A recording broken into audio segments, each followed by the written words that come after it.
Hello everyone, welcome to MM academy. मैं हूं शशांक लखेरा। 13 जुलाई 2022 इंडियन एक्सप्रेस में जो आर्टिकल पब्लिश हुए हैं, एडिटोरियल पब्लिश हुए हैं, उनको हम देखेंगे। इसके अलावा जो एक्सप्लेन सेक्शन है उस पर भी जो आर्टिकल है उन पर भी जो हम नज़र डालने वाले हैं। तो शुरू करते हैं। इंडियन एक्सप्रेस अगर आप देखोगे आज कुछ इस तरीके का देखेगा। फ्रंट में कोई न्यूज़ जो है पढ़ने लायक नहीं है, सिर्फ यहाँ पे इन्फ्लेशन के बारे में कि इन्फ्लेशन जो है यहाँ पे बढ़ता जा रहा है। ठीक है, इस चीज़ को जो है हम यहाँ पे देखेंगे। इन्फ्लेशन पे जो है आपको प्रॉपरली एक जो आर्टिकल है वो यहाँ पे देखने को मिलेगा, तो वो भी जो है हम डिस्कस करेंगे। एक्सप्लेन सेक्शन में अगर आप देखोगे तो आपको कुछ इस तरीके का देखने को मिलेगा। एडिटोरियल सेक्शन में तो डिप्लोमेटिक बैड फेथ, तो ये काफ़ी इंपॉर्टेंट है। देखो, ये आर्टिकल का टाइटल जो है ना उसको यहाँ पे समझो, डिप्लोमेटिक बैड फेथ। फेथ मतलब होती है उम्मीद। ठीक है, तो यहाँ पे ये कहा जा रहा है कि डिप्लोमेसी से जो है कोई उम्मीद नहीं है कि जो रशिया यूक्रेन वॉर चल रहा है वो नेगोशिएशन होगा और रशिया जो है टेबल पे आएगा।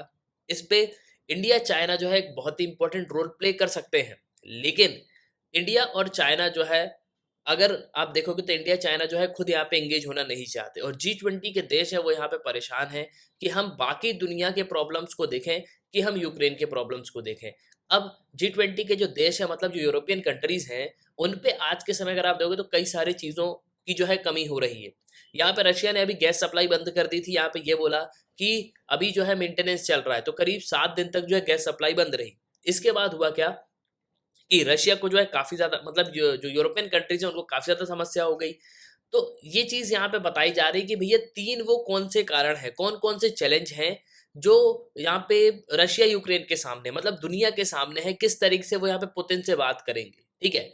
तो यहाँ पे ये चीज़ बताई गई कि कुछ प्रॉब्लम्स जो हैं उनको यहाँ पे समझना होगा, उसके बाद जो है नेगोशिएशन की बात करी जाएगी। दूसरा है फर्स्ट प्राइस स्टेबिलिटी। तो सबसे पहले जो है यहाँ पे प्राइस स्टेबिलिटी होना चाहिए, क्योंकि अगर आप देखोगे तो महँगाई जो है काफ़ी यहाँ पे बढ़ती हुई नज़र आ रही है। तो इसी के बारे में ये जो आर्टिकल है वो पब्लिश किया गया है। यहाँ पे mind the terms of trade, ये काफ़ी इंपॉर्टेंट आर्टिकल है, क्योंकि अब देखो यहाँ पे बात करी जा रही है कि हमको यूरोपियन यूनियन के साथ भी एक फ्री ट्रेड एग्रीमेंट जो है बिल्कुल यहाँ पे साइन कर देना चाहिए। ठीक है, लेकिन जब हम यूरोपियन यूनियन के साथ नेगोशिएशन करेंगे तो हमको जो है पहले किन बातों को ध्यान रखना है, तो सबसे पहले जो है इस चीज़ को यहाँ पे बताया गया है। तो ये आर्टिकल जो है काफ़ी ज़्यादा इंपॉर्टेंट है। तो शुरू करेंगे हम। तो उसके पहले अगर आप किसी भी एग्जाम की प्रिपरेशन कर रहे हो तो आप हमारे स्मार्ट कोर्सेज तो कर सकते हो। आपको सिंपली करना क्या होगा, आपको डाउनलोड करना होगा, फिर आपको साइन अप करना है। आप 2 वीडियोस लेक्चर देख सकते हो, रेमो लेक्चर होंगे। फिर आपको प्रोफाइल में जाना है, प्लान को परचेज करना है, कोर्सेज को एंजॉय करना है। एक ही सब्सक्रिप्शन में आप सभी कोर्स अवेल कर पाओगे, और आप यहाँ पे पीडीएफ भी डाउनलोड कर सकते हो। इसके अलावा द mmacademy.in ये हमारी वेबसाइट है, आप वेबसाइट पर भी लॉग इन कर सकते हो। तो सबसे पहले हम शुरू करें तो रिसेंटली राजनाथ सिंह ने, हमारे डिफेंस मिनिस्टर ने, एक एआई जो इवेंट है सिटी में वो यहाँ पे लॉन्च किया। अब ये इंपॉर्टेंट क्यों हो जाता है, क्योंकि ये भारत का पहला जो है आर्टिफिशियल इंटेलिजेंस है डिफेंस की फील्ड में। ठीक है, तो पहला जो आर्टिफिशियल इंटेलिजेंस का जो इवेंट है वो यहाँ पे ऑर्गेनाइज किया गया department of defence production, ministry of defence ने। ठीक है, इसमें जो सिम्पोजियम, एक विज्ञान भवन जो है दिल्ली में, वहाँ पे ये पूरा एग्जीबिशन आपको देखने को मिलेगा। इसमें एआई इनेबल्ड, मतलब आर्टिफिशियल इंटेलिजेंस इनेबल्ड सॉल्यूशन जो हैं, जो कि रिसर्चर्स यहाँ पे डेवलप कर रहे हैं, ऑर्गेनाइजेशन यहाँ पे डेवलप कर रही हैं, उन सबको यहाँ पे दिखाया जाएगा। स्टार्टअप्स, इसके अलावा जो इनोवेटर्स हैं, अवार्ड भी जो है यहाँ पे दिए जाएंगे। जेन नेक्स्ट जो एआई सॉल्यूशन कंपटीशन है, ठीक है। इसके अलावा जो सशस्त्र यूनिवर्सिटी है उससे जो यहाँ पे जीते हैं उनको भी यहाँ पे जो है सब चीज़ें, अवार्ड जो है यहाँ पे दिए जाने वाले हैं। तो ये काफ़ी इंपॉर्टेंट है। पहला जो आर्टिफिशियल इंटेलिजेंस जो इवेंट हुआ वो कहाँ हुआ, तो दिल्ली में हुआ है। तो अगर हम एडिटोरियल सेक्शन देखते हैं तो सबसे पहले फर्स्ट प्राइस स्टेबिलिटी की जो है बात करी जा रही है। अब देखो आज समय हो क्या रहा है कि इन्फ्लेशन जो है एलिवेटेड हो रहा है, मतलब इन्फ्लेशन जो है यहाँ पे बढ़ता ही जा रहा है, और कम्युनिटी प्राइसेस अगर आप दोगे तो थोड़े जो है यहाँ पे सॉफ्ट होती हुई हमको नजर आ रही है, लेकिन फिर भी इन्फ्लेशन जो है बढ़ रहा है। अब आरबीआई को यहाँ पे क्या करना चाहिए, इन्फ्लेशन मैनेजमेंट पे जो है पूरे तरीके से यहाँ पे फोकस करते रहना चाहिए। ठीक है, हालांकि कुछ कम्युनिटीज प्राइस जो है उनकी जो रोज की यहाँ पे चीजें हैं वो जो है यहाँ पे कम हुई हैं, कुछ थोड़ा बहुत जो है कम आपको देखने को मिलेगा। तो अगर आप एक्सपेक्टेशंस देखोगे तो रिटेल इन्फ्लेशन जो है ये कंज्यूमर प्राइस इंडेक्स से जो है हम यहाँ पे नापते हैं, मतलब उससे जो है हम यहाँ पे मेजर करते हैं। और डीपली, और ये जो है कंज्यूमर प्राइस, मतलब जो इन्फ्लेशन है, ये 7.01% जून में हमको देखने को मिला, और 7.04% जो है ये एक महीने के पहले हमको देखने को मिला। तो मेनली यहाँ पे ये कहा जा रहा है कि थोड़ा सा जो है इन्फ्लेशन यहाँ पे कम हुआ है। पिछले महीने 7.04 था और अभी जो है 7.01 हो गया। ठीक है। अगर आप नेशनल स्टैटिक्स ऑफिस का जो डेटा है वो देखोगे, नेशनल स्टैटिक्स ऑफिस जो है एनएसओ, ये आपको दिल्ली में देखने को मिलेगा, और इसको जो है मिनिस्ट्री ऑफ स्टैटिक्स, इसके अंडर में जो है ये वर्क करता है। ठीक है, मिनिस्ट्री ऑफ स्टैटिक्स के अंडर में जो है यहाँ पे ये वर्क करता है। तो यहाँ पे इसने जो है डेटा को रिलीज किया। ये डाटा यहाँ पे ये बोलता है कि इन्फ्लेशन जो है 7.3% जो है पहले क्वार्टर में हमको देखने को मिला। आपको पता होगा साल में 4 क्वार्टर होते हैं। ठीक है, एक क्वार्टर में 3 महीने होते हैं, मतलब अप्रैल, मई, जून, फिर जुलाई, अगस्त, सितंबर, अक्टूबर, नवंबर, दिसंबर, और जनवरी, फरवरी, और फिर मार्च। ठीक है, तो इस तरीके से 4 क्वार्टर जो है आपको देखने को मिलेंगे। यहाँ पे बात करी जा रही फर्स्ट क्वार्टर, यानी कि अप्रैल से जून में जो ऑनगोइंग फाइनेंशियल ईयर है हमारा, उसमें जो है हमको काफ़ी जो है कम देखने को मिला। रिजर्व बैंक ऑफ इंडिया ने जो है फोरकास्ट किया था कि 7.5 होगा, लेकिन फर्स्ट क्वार्टर में जो इन्फ्लेशन है वो 7.3 रहा।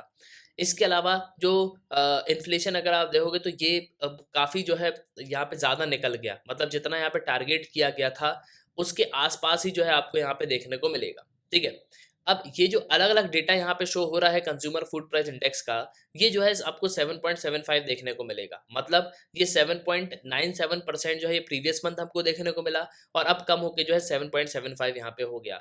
जिस तरीके से फूड इन्फ्लेशन में भी जो है आपको काफ़ी डिक्लाइन देखने को मिलेगा, एग पल्सेस मॉडरेशन जो प्राइसेस हैं अदर आइटम्स के, वो जो है काफ़ी कम होते जा रहे हैं। इसके अलावा जो एडिबल ऑयल के प्राइसेस हैं वो भी जो है आपको यहाँ पे थोड़ा जो है कम होते हुए नजर आएंगे। अब देखो हो क्या रहा है कि अगर ऐसे ही चलता रहा तो जो पूरी जो मतलब प्राइसेस हैं वो अधिकतर जो है यहाँ पे मॉनसून पे डिपेंड करती हैं। ठीक है, क्योंकि जिस तरीके की खेती होगी वैसी तरीके की जो फसल है वो यहाँ पे होगी, और इसी तरीके से जो है हम यहाँ पे सेल कर पाएंगे।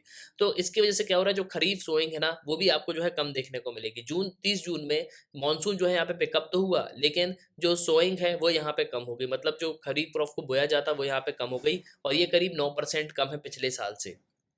अब ये जो है काफ़ी कंसर्न की बात है, क्योंकि जितना जो है इन्फ्लेशन यहाँ पे दिक्कत, मतलब इन्फ्लेशन जितना चिंता की बात है, वैसे जो है खरीफ की सोइंग, मतलब खरीफ फसल की जो बुवाई है वो भी जो है यहाँ पे दिक्कत वाली बात है।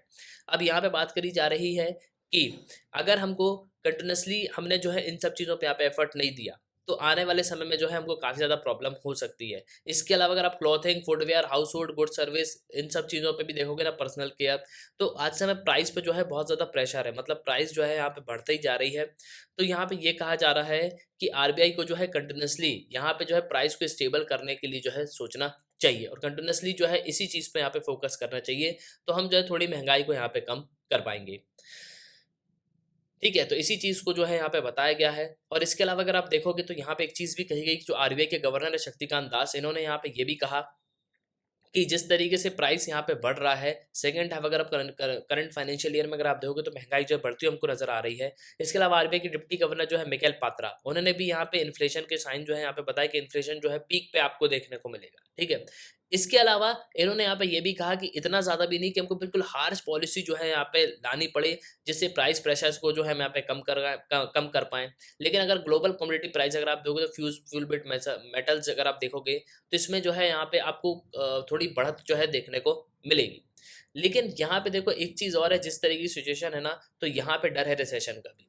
इन्फ्लेशन जो है रहेगा, इन्फ्लेशन तो जो है हायर ही आपको देखने को मिलेगा, जितना यहाँ पे टारगेट किया है उतने के लगभग हमको देखने को मिलेगा। लेकिन जो मॉनेटरी पॉलिसी कमेटी है ना, उस पे जो है काफ़ी ज़्यादा प्रेशर आपको देखने को मिलेगा, और कंटिन्यूसली ये यहाँ पे मीटिंग कर रहे हैं। इन्होंने देखो महंगाई को कम करने के लिए रेपो रेट को 90 बेसिस पॉइंट जो है कम किया, तो 4.9 पे आ गया। इसके अलावा प्री पेंडेमिक रेट जो है ये आपको 5.15% देखने को मिलेगा। ठीक है, इसके अलावा कई सारे और भी जो है मेजर्स यहाँ पे लिए हैं। तो बेसिकली यहाँ पे ये कहा जा रहा है कि हमको जो है और इम्पोर्टेंट जो स्टेप्स हैं वो यहाँ पे लेने चाहिए। और जो सेंट्रल बैंक है, मतलब राइटर यहाँ पे ये कह रहे हैं कि आरबीआई को जो कंटिन्यूसली जो है इन्फ्लेशन मैनेजमेंट और प्राइस स्टेबिलिटी पे जो है यहाँ पे काम करना चाहिए, जिससे जो पूरी इकोनॉमी है, इसके अलावा जो पूरा प्राइस है उसको जो है हम यहाँ पे मेंटेन कर पाएँ। देखो महंगाई जो है बहुत ज़्यादा यहाँ पे आपको बढ़ती हुई नज़र आएगी। दूसरा आर्टिकल देखते हैं, mind the terms of trade. ये काफी इंपॉर्टेंट आर्टिकल है। देखो आज समय हो क्या रहा है ना कि सभी देश जो है फ्री ट्रेड एग्रीमेंट यहाँ पे साइन करते हैं। ठीक है, अब ट्रेड कैसे होता है भाई, इंपोर्ट एक्सपोर्ट होता है। आप अपना सामान जो है, हमारा जो सामान बन रहा है वो आप आपके देश में बेचेंगे और आप जो है कुछ सामान हमारे यहाँ भी बेचो, तो फ्री ट्रेड एग्रीमेंट जो है यहाँ पे साइन हो जाता है। फ्री ट्रेड एग्रीमेंट का मतलब होता है कि टैरिफ जो है यहाँ पे नहीं लगेगा। अब टैरिफ्स का मतलब क्या होता है, जैसे ही कोई भी चीज़ दूसरे देश की बॉर्डर पे यहाँ पे पहुंची, दूसरे देश के एयरपोर्ट पे यहाँ पे लैंड करती है, तो यहाँ पे कस्टम ड्यूटी लगती है। ठीक है, तो ये सब जो चीज़ें हैं ये हम जो है नहीं लेंगे। ठीक है, तो इसी को बोला जाता है टैरिफ। टैरिफ मतलब जो टैक्स है वो यहाँ पे हटा दी जाएगा, ड्यूटी जो है वो पूरी तरीके से हटा दी जाएगी। अब यहाँ पे ये बताया जा रहा है कि हाल ही में इंडिया ने ऑस्ट्रेलिया और यूएई के साथ फ्री ट्रेड जो ट्रेड एग्रीमेंट है वो यहाँ पे साइन किया। ठीक है, और ये जून की बात है। अब आज के समय इंडिया जो है यूरोपियन यूनियन के साथ भी सिमिलर एग्रीमेंट की जो है बात कर रहा है।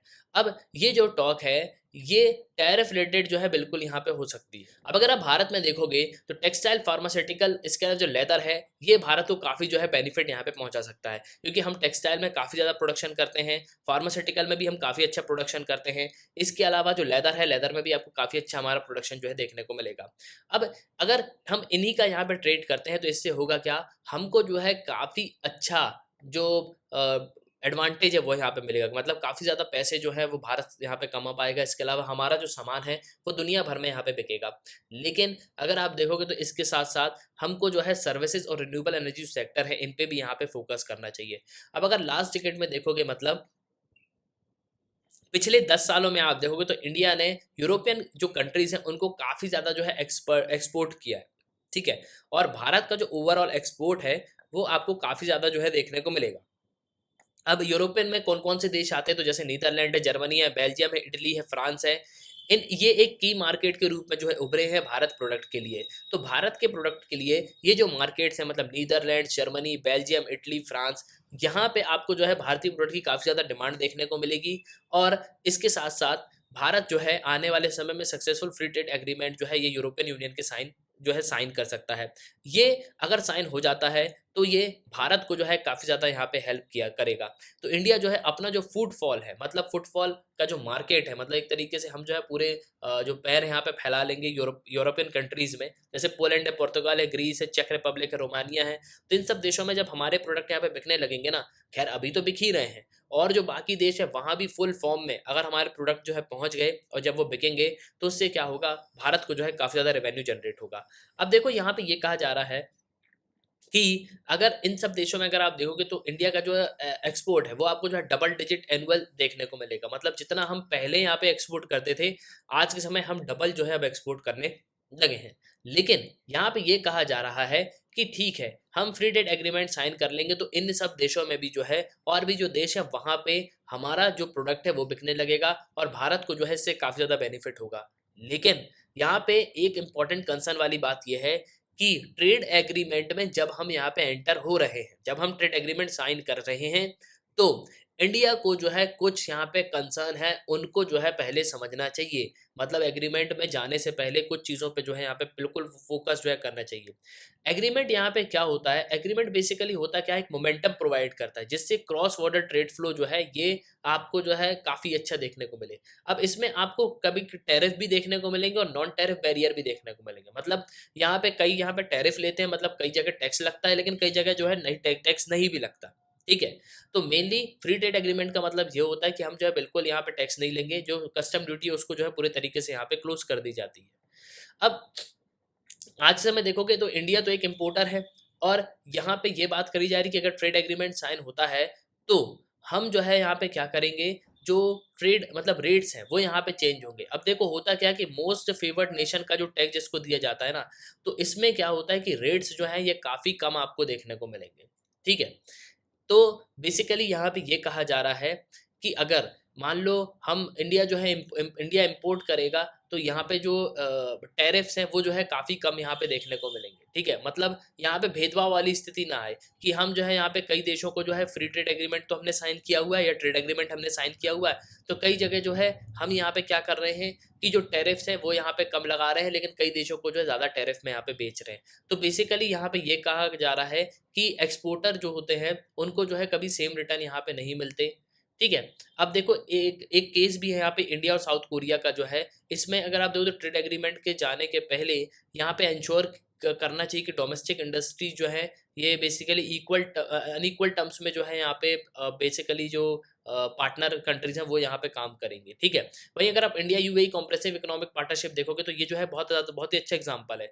यहाँ पे आपको स्ट्रॉन्ग क्लॉज देखने को मिलेगा रूल्स का, ठीक है। यहाँ पे ये है कि 40% जो वैल्यू एडिशन है, ये सब्सटेंशियल प्रोसेसिंग जो है ये 40% तक आपको देखने को मिलेगी एक्सपोर्टिंग कंट्रीज को, ठीक है। तो लोअर टैरिफ तो यहाँ पे लगेगा ही, लेकिन 40% तक का जो टैरिफ है वो यहाँ पे लग सकता है, ठीक है। तो ये काफ़ी इंपॉर्टेंट भी है। अब देखो, मतलब सिंपली यहाँ पे ये कहा जा रहा है कि जब भी आप किसी ट्रेड एग्रीमेंट को करते हो, आप कोई भी एग्रीमेंट करते हो, आप बिजनेस कर रहे हो, तो प्रॉपर उसका जो है एक फ्रेमवर्क आपको डेवलप करना चाहिए। इसके साथ साथ आपको जो है एक प्रॉपर जो एग्रीमेंट है वो यहाँ पे साइन करनी चाहिए, उसमें क्लॉज भी होने चाहिए, इंपॉर्टेंट क्लॉज जो है, ठीक है। अब यहाँ पे अगर आप देखोगे तो 2020 में कंट्री नोटिफाई किया था custom administration of rules origin under trade agreement, ठीक है। तो इसको कोर्टार जो है हम लेके आए थे। बेसिकली ये बेसिक लेवल के जो है इम्पोर्टर के लिए यहाँ पे कुछ जो क्लॉज है वो यहाँ पे रखे गए, ठीक है। इसके अलावा अगर आप देखोगे तो ये जो पूरा जो कोर्टार जो ये नियम है, ये जो फ्री ट्रेड एग्रीमेंट है उनमें यहाँ पे काम भी कर रहा है, ठीक है। तो बेसिकली 2000 अगर आप देखोगे, और एक चीज़ अगर आप और यहाँ पे नोटिस करोगे तो इंडिया यूएस, ठीक है, basically Mexico Canada, US Mexico Canada agreement भी जो है जो कि काफ़ी इंपॉर्टेंट है। अब देखो हो क्या रहा है कि यूएस ने जो है इंडिया में जो है मतलब इंडिया के जो प्रोजेक्ट है वो यूएस में भी यहाँ पे बिकते हैं ना, ठीक है। तो कई सारी स्कीम्स के अंडर में जो है इंडिया और यूएस भी यहाँ पे ट्रेड करते हैं। अब देखो यहाँ पे क्या हो रहा है, जैसे कि एक जीएसपी था, ठीक है, एक प्लान था, लेकिन उस सिचुएशन एक ऐसी आ गई कि उसको जो है यहाँ पे टैकल नहीं कर पाए।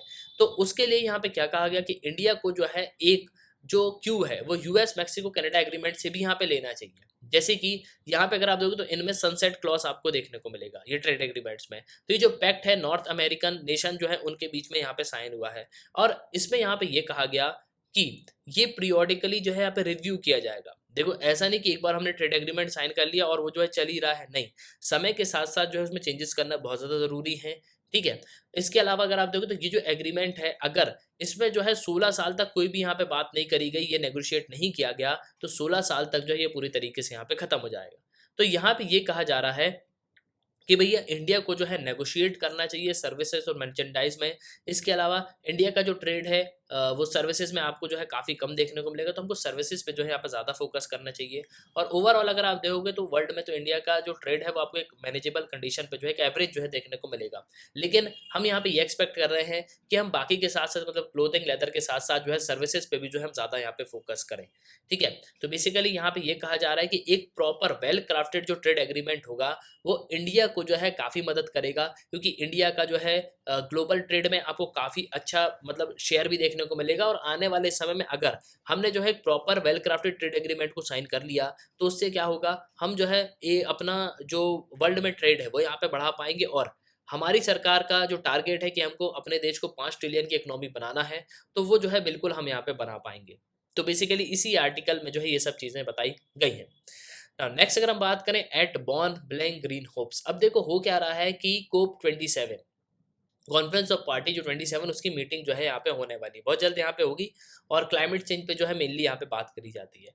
अब देखो यहाँ पे बेसिकली ये कहा जा रहा है कि हम क्लाइमेट चेंज की तो एक तरफ यहाँ पे बात करते हैं, लेकिन दूसरी तरफ ये जो रशिया यूक्रेन वॉर चल रहा है और इसकी वजह से जो शॉर्टेज हो रही है उन सब का क्या होगा। अब शॉर्टेज आप बोलोगे कहाँ हो रही है, तो भाई यूरोप में कितनी शॉर्टेज है, भारत में ही देख लो कितनी शॉर्टेज है। देखिए कई सारे पेट्रोल पंप अभी बंद हो गए थे ना। इसके अलावा श्रीलंका की हालत देख लो, पाकिस्तान की हालत देख लो, इसके अलावा जो नेपाल है उनकी हालत देख लो। तो मेनली कहीं ना कहीं एक सबसे बड़ा रीजन जो है रशिया यूक्रेन वॉर आपको देखने को मिलेगा, ठीक है। अब देखो 6 से 16 जून के बीच में जो बॉन जर्मनी, वहाँ पे रिप्रेजेंटेटिव की जो है मीटिंग हुई, करीब 100 देशों से ज़्यादा के जो रिप्रेजेंटेटिव हैं वो सब यहाँ पे मिले बॉन जर्मनी में, और यहाँ पे डिस्कशन किया कि भैया हमको जो है कोप 27 मेनली जो है शर्म एल शेख जो बेसिकली एक जगह है, वहाँ पे जो है ये पूरी जो मीटिंग है वो यहाँ पे होने वाली है, ठीक है। अब यहाँ पे अगर आप देखो तो डिस्कशन की जो है बात करी गई तो क्लाइमेट चेंज पे यहाँ पे बात करी गई। इसके अलावा इन्होंने कुछ और भी इंपॉर्टेंट पार्ट्स पे बात करी कि भैया हम किन विषयों पे जो है यहाँ पे चर्चा कर सकते हैं। तो जो डेवलप्ड और डेवलपिंग कंट्रीज है वो आज के समय जो है ये जो बिग पॉल्यूटर्स और स्मॉल पॉल्यूटर्स जो है आपको देखने को मिलेंगे। ठीक है, सबसे पहली बात तो चाहे डेवलप्ड नेशन हो चाहे वो डेवलपिंग नेशन हो, दोनों ही जो है पॉल्यूशन यहाँ पे बिल्कुल इमिट करते हैं, बहुत ज़्यादा यहाँ पे करते हैं। अब अगर आप देखोगे तो यहाँ पे जो हम जो है मेनली क्लाइमेट इशू पे जो है यहाँ पे फोकस करते हैं, लेकिन बैकग्राउंड अगर आप देखोगे तो इसका ये है यूक्रेन क्राइसिस। यूक्रेन क्राइसिस की वजह से फ्यूल और फूड की जो है काफ़ी ज़्यादा शॉर्टेज यहाँ पे देखने को मिली। अब देखो हाल ही में कई आर्टिकल्स जो है यहाँ पे ये भी पब्लिश हुए कि जर्मनी यहाँ पे ये कह रहा है कि हमारी जो कोयले की खदान है वो जो है हम यहाँ पे शुरू करेंगे, हम कोयला जो है निकालेंगे, हमारे जो प्लांट्स हैं उनको हम यहाँ पे वापस जो है चालू करेंगे, क्योंकि हमारे पास जो है बिजली का बहुत ज़्यादा संकट है। ठीक है, हमारे पास जो चीज़ों की बहुत ज़्यादा शॉर्टेज हो रही है। इनफैक्ट रशिया ने जो है अभी हाल ही में कुछ दिन के लिए जो है जो जो सप्लाईज़ है वो यहाँ पे बंद कर दी थी और यहाँ पे ये कहा कि मेंटेनेंस चल रहा है। तो पूरे यूरोप में जो है गैस की सप्लाई आपको नहीं देखने को मिलेगी। ठीक है, अब देखो आज के समय हो क्या रहा है कि कई सारे देश जो है यहाँ पे यूक्रेन वॉर को क्रिटिसाइज़ कर रहे हैं और यूक्रेन की जो है यहाँ पे मदद भी कर रहे हैं कि हम जो है यूक्रेन की यहाँ पे मदद करें। लेकिन यहाँ पे अगर आप देखोगे तो कई सारे इश्यूज़ जो है यहाँ पे डिस्कस किए जा रहे हैं कि 2027 में जो इस तरीके का सिचुएशन यहाँ पे देखने को मिल रही है, तो एक तरफ तो यहाँ पे क्या हो रहा है कि यूक्रेन जो है वो तो लॉस हो ही रहा।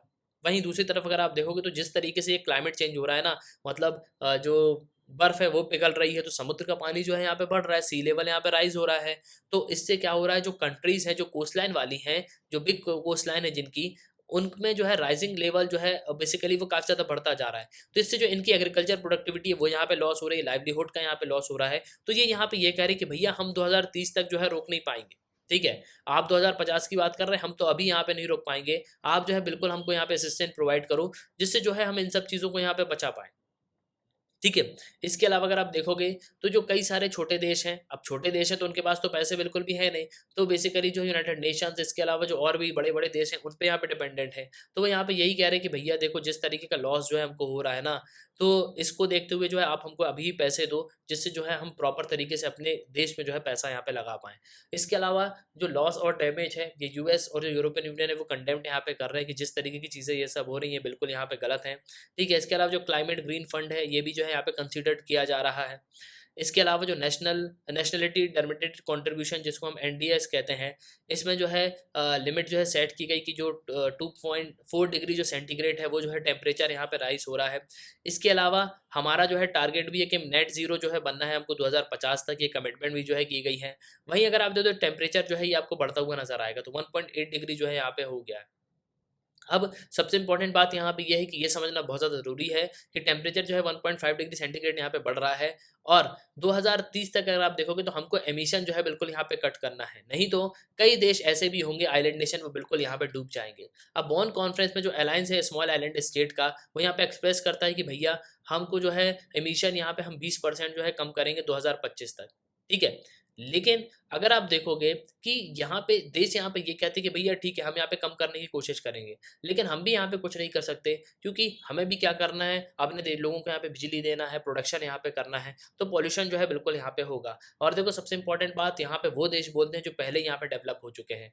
इंग्लैंड ने जो है एक ज़माने में इतना पॉल्यूशन किया है जब वो ट्रेड करते थे। ठीक है, अगर आप वर्ल्ड वॉर पढ़ोगे ना, इंडस्ट्रियल रिवॉल्यूशन पढ़ोगे तो आपको जो है यहाँ पे समझ में आएगा। जब आप वर्ल्ड हिस्ट्री पूरी पढ़ोगे तो आपको जो है चीज़ें यहाँ पे पूरी समझ में आ जाएंगी कि इंग्लैंड जो आज बोलता है ना कि आप जो है पॉल्यूशन यहाँ पे कम करो, तुमने जो है पहले तो 200-300 साल पहले ही यहाँ पे सब कुछ कर लिया था।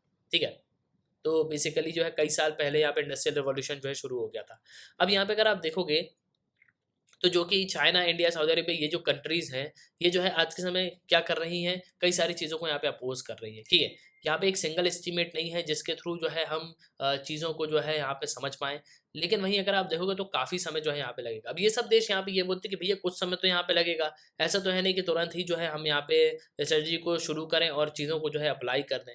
ठीक है, तो यहाँ पे ये होप है कि इस बार जो है जो कोप 27 है वो जो है यहाँ पे बात की जाएगी। इसके अलावा यहाँ पे ये भी कहा जा रहा है कि डेवलपिंग जो कंट्रीज़ हैं वो यहाँ पे जो है करीब 100 बिलियन का जो बेसिकली ये फ्यूल जो है बेसिकली जो पैसा है वो यहाँ पे जो है कम होगा।